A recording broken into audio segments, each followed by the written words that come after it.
क्या हो दोस्तों, यदि आपके द्वारा खरीदे गए जो भी एसी है उसकी डिफॉल्ट सेटिंग ही 20 डिग्री से 28 डिग्री तक कर दी जाए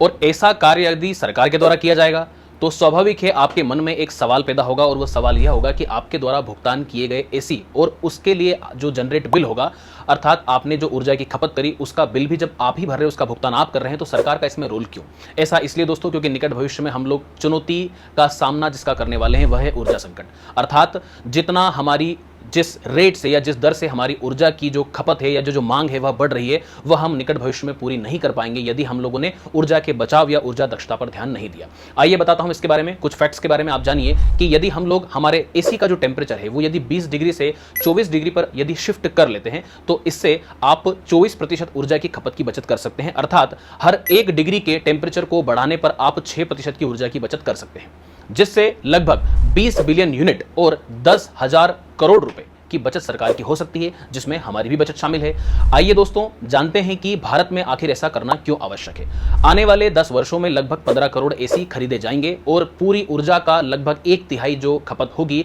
ऊर्जा का उपयोग जो होगा वह एसीओं को मेंटेन करने या चलाने के लिए इस्तेमाल किया जाने वाला है, जिससे ऊर्जा का जो संकट है वह स्वाभाविक रूप से उत्पन्न होने वाला है। ऐसा ही नहीं दोस्तों, क्योंकि जब भी आप लो एसी का जो टेम्परेचर है वह बहुत निम्न स्तर पर रखते हैं, वो आपके स्वास्थ्य के लिए भी बहुत अधिक हानिकारक होता है। आपके बच्चों के लिए, आपके घर में रहने वाले बुजुर्गों के लिए वह बड़ा ही नकारात्मक साबित हो सकता है। आपके द्वारा जो खरीदे गए 1 स्टार रेटिंग वाले भारत में जो एसी है वह भी जापानीज और चाइनीज टेक्नोलॉजी के सामने बड़े ही ऊर्जा दक्षता के मामले में लो क्वालिटी के साबित होते हैं। 5 स्टार रेटिंग वाले भी जो अवेलेबल आपके पास एसी हैं वे भी ग्लोबल स्टैंडर्ड के हिसाब से बड़े ही कम दक्षता में आपके साबित हुए हैं।